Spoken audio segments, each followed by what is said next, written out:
Welcome back to Businessline. Let's join Rajiv Lulla on the sidelines of Rotary Manage 2009, which took place recently.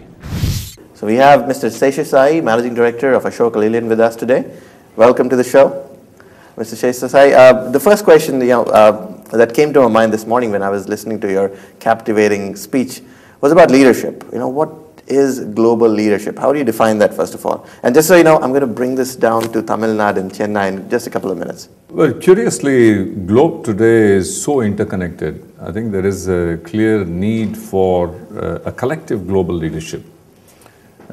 This is not going to be possible anymore to have individual nations, leaders operating independently. I think there's a need for all of them to come together and act collectively for the good of the globe. And that's because of the interconnection we have. And this is not a simple question of Barack Obama becoming the leader of the world. I think it's much more than that.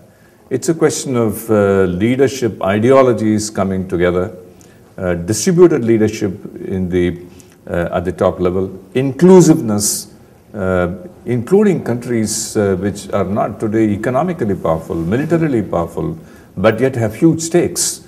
For example, in ecological or environmental terms, it doesn't matter that whether the underdeveloped country is powerful or not, but what it does to the environment is going to be impacting everybody. So you need collective, strong leadership at a global level committed to common objectives. I think this is clearly coming about. So where do you think India belongs in that big picture? I think India's got a great opportunity to be on the high table there. It already is.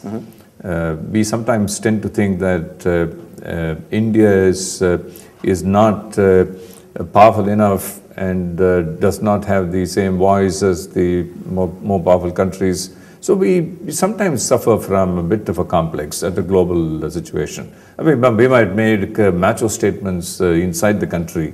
But I think I've often seen that when you go into a global platform, we tend to take a somewhat defensive, somewhat, shall I say, inferior kind of positioning. I think we should come out of that. India has a great opportunity to play a big role, particularly both in the economic sense and in the environmental sense. That also brings me to a phrase you used, and I love that, was leadership loves crisis. I think it applies really well to the US. They were in a crisis. Barack Obama just came out of thin air. People love him for that, change is his phrase. But in the Indian context, what is the crisis? What are we looking for? What kind of leaders should we expect out of this crisis? No, it's interesting. I think this country has always stood up to face a crisis quite effectively. You look at a war. Every time we've had a threat on the border, people have come together and have done extraordinary things. So there is this inherent feeling of togetherness. Look at a calamity like a tsunami, then the country stood as one man. So we are capable of coming together at a time of a crisis.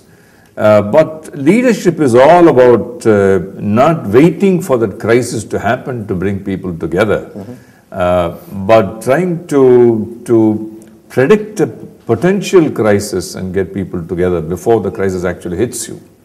Now, that is what I think leadership is about. So, Mr. Seshasai, let's bring this productivity question down to back home. How can the state government and local governments change productivity parameters? What can they do to stimulate the economy?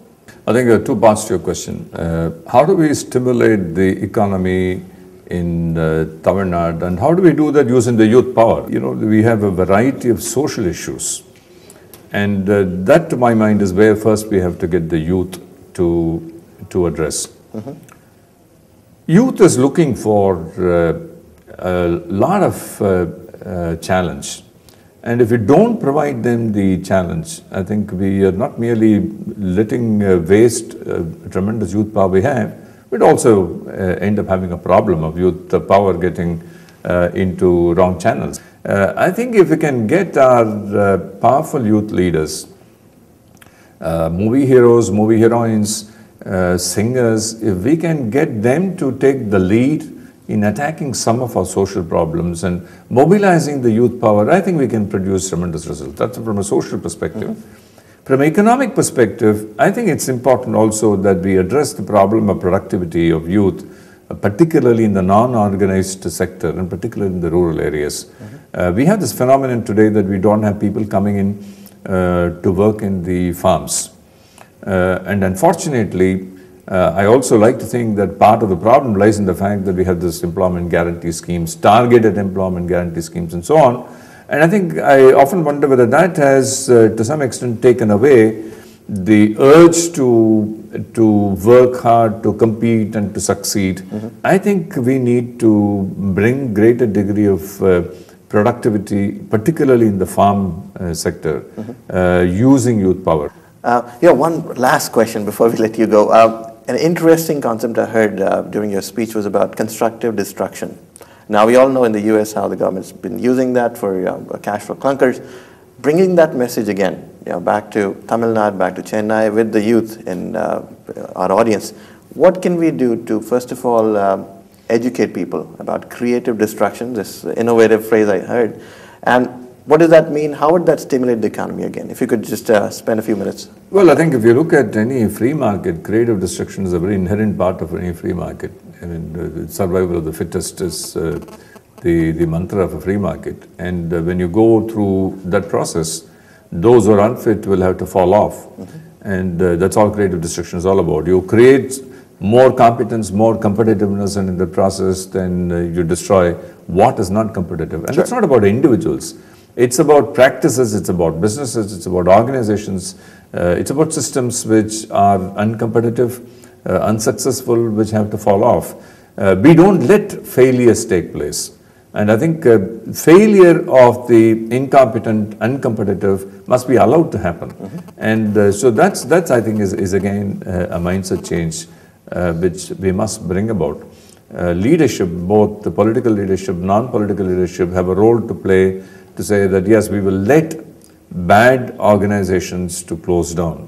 We will let bad institutions to close down. We will let bad practices to go away, to be replaced by good practices. We talked about sanitation today. I think let's look at the fact.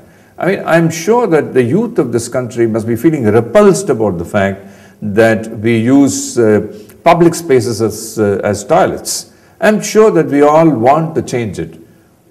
The youth power can be made to make this change happen. It's up to the political leadership to galvanize the youth power. It is up to a lot of organizations such as the Rotary Club, such as many other NGOs to galvanize this youth power, bring shame to this entire practice, bring new resources to be put in place, build quality toilets, quality sanitation practices, and change the entire phase of this. And I think you can use youth power very, very effectively for doing this. Thank you, Mr. Shesasai. This was very inspiring for me personally. I'm sure lots of our audience also find it very inspiring. Back to you, Pranav. Thanks, Rajiv. Thank you for that. And now for some money gyan from a celebrity.